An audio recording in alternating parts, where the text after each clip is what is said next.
Breaking barriers, mental health in the Black community.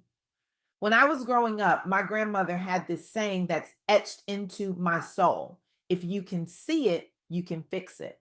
Simple wisdom that guided generations of my family through life's challenges.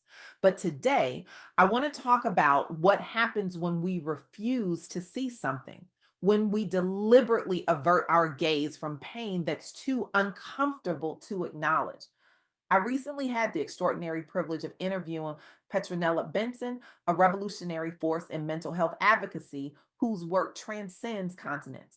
With her rich perspective shaped by both South African and American experiences, Petronella has dedicated her life to dismantling the walls of silence around mental health in Black communities. Her insights aren't just important, they're transformative.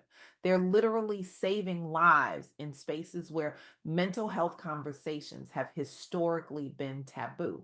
Let me ask you something that might seem obvious.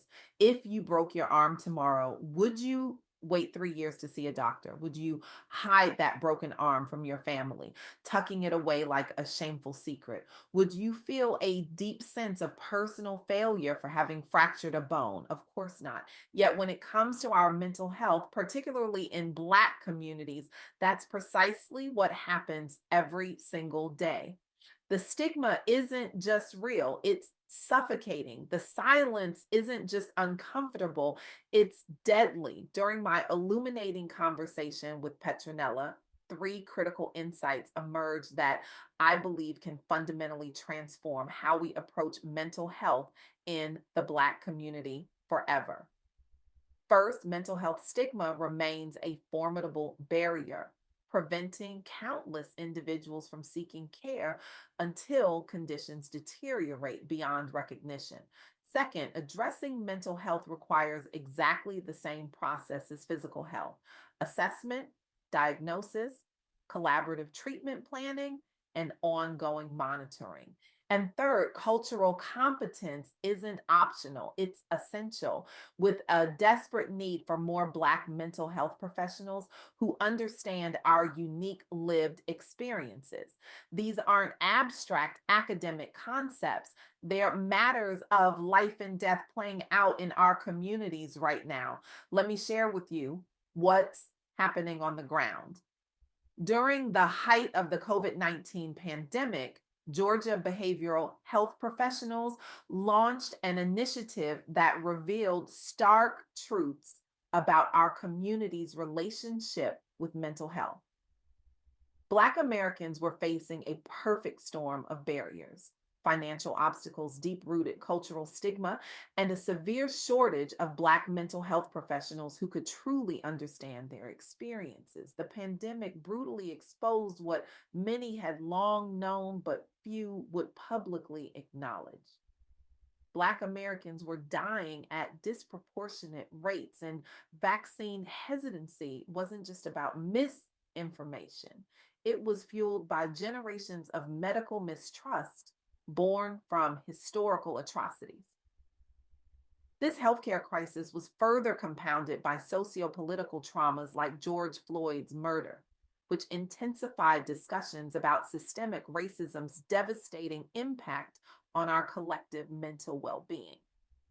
What this initiative recognized, what Petronella has been advocating for years, is that chronic exposure to racial discrimination creates measurably higher rates of stress, anxiety, depression, and trauma within Black communities. This isn't speculation or opinion, this is documented research fact. By finally addressing racial trauma as the public health crisis it truly is, we've begun to change how mental health services are delivered to Black communities. But as Petronella emphasized during our conversation, we're just scratching the surface of what's needed. Mental health care deserves the same attention, the same urgency, the same normalization as physical health care. She told me with conviction that could move mountains. When we treat our minds with the same respect we give our bodies, we begin the journey toward true healing. Now, let's talk about our youth, our future. A community based mental health literacy initiative for Black youth revealed something heartbreaking, but not surprising. Many of our children have internalized dangerous misconceptions about mental health, with many believing that seeking help shows weakness rather than strength. One remarkable community advocate implemented three strategies that mirror Petronella's approach: showing genuine care for children's well being, educating youth about mental health in culturally informed ways, and connecting them with therapists who look like them and understand their experiences. The results were nothing short of transformative. Young people who had previously dismissed therapy as not for us gained new understanding of conditions like depression and anxiety. They began recognizing that seeking help isn't a sign of weakness, it's a profound act of courage.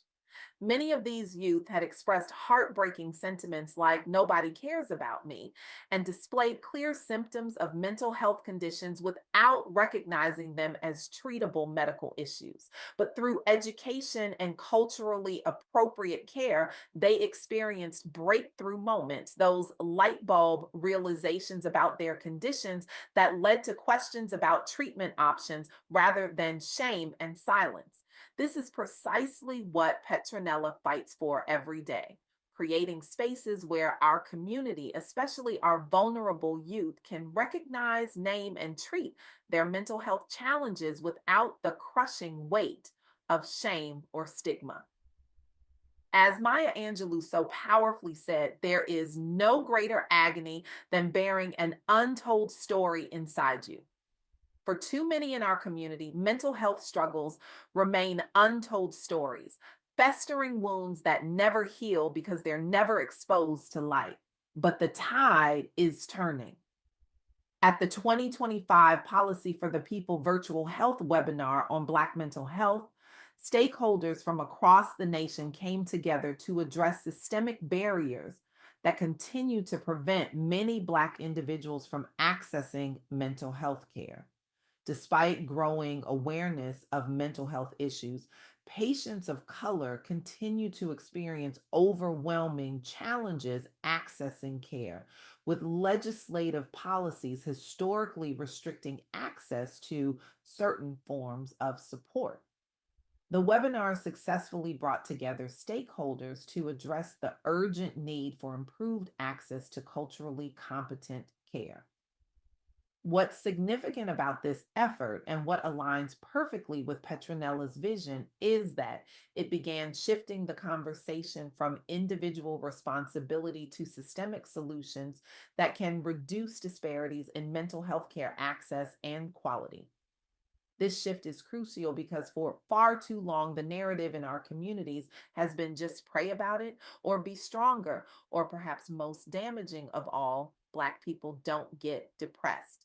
These harmful myths have cost us lives, relationships, and potential that can never be recovered. Petronella's groundbreaking work reminds us that we need to approach mental health with the same intentionality as physical health. If you notice changes in your mood, energy, thought patterns, or behaviors, treat these as symptoms worthy of professional assessment, just as you would with physical symptoms. Don't wait until you're in crisis to seek help. I'm reminded of a powerful affirmation Petronella shared during our conversation. My mental health is not a luxury, it's a necessity. I deserve care, compassion, and healing. Let that sink in for a moment. Your mental health is not a luxury, it's a necessity. In the immortal words of Audre Lorde, caring for myself is not self indulgence, it is self preservation. And that is an act of political warfare. For Black women, especially, prioritizing mental health is revolutionary in a world that expects us to be endlessly strong, endlessly giving, endlessly resilient. Mental health care is the foundation upon which all other success is built. As Petronella emphasized, we need to normalize seeking therapy, taking medication if necessary, and talking openly about our struggles without fear of judgment or dismissal. We need to create spaces where Black individuals can say, I'm not okay, and be met with support rather than skepticism, where admitting to anxiety or depression isn't seen as a character flaw, but as a medical condition deserving of treatment. The journey toward mental health equity in our community isn't easy. It requires dismantling generations of stigma, increasing representation in mental health professions, and advocating for policies that ensure accessible, affordable, culturally competent care. But as Petronella's work demonstrates, transformation is possible. It's happening right now, and we can accelerate it. So, where do we go from here? What do I want you to take away from this talk? I want you to leave today with a new commitment to your own mental well being and to supporting others in your community. Start treating your mental health checkups with the same importance as your physical ones. Schedule them, prioritize them, budget for them. Begin normalizing mental health conversations in your circles. Share resources. Ask meaningful questions. Listen without judgment when someone trusts you enough to share their struggles. Advocate for culturally competent care in your community. Support Black mental health professionals.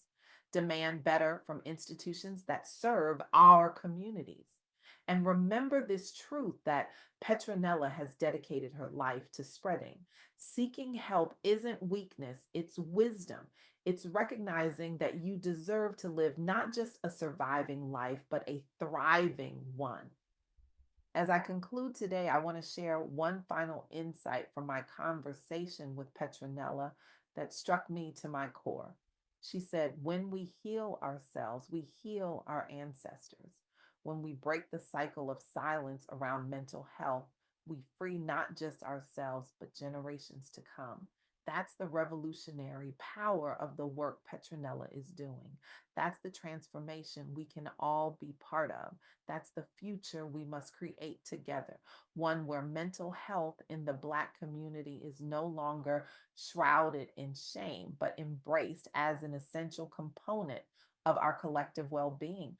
The stigma ends with us, the healing begins with us. And the time for that healing isn't tomorrow, it's today, right now in this moment. I challenge each of you to leave here and have one honest conversation about mental health with someone in your life. Break the silence, shatter the stigma, be the change that our community so desperately needs because, in the words of my grandmother, if you can see it, you can fix it. Today, we've seen it. Now let's fix it together. Thank you.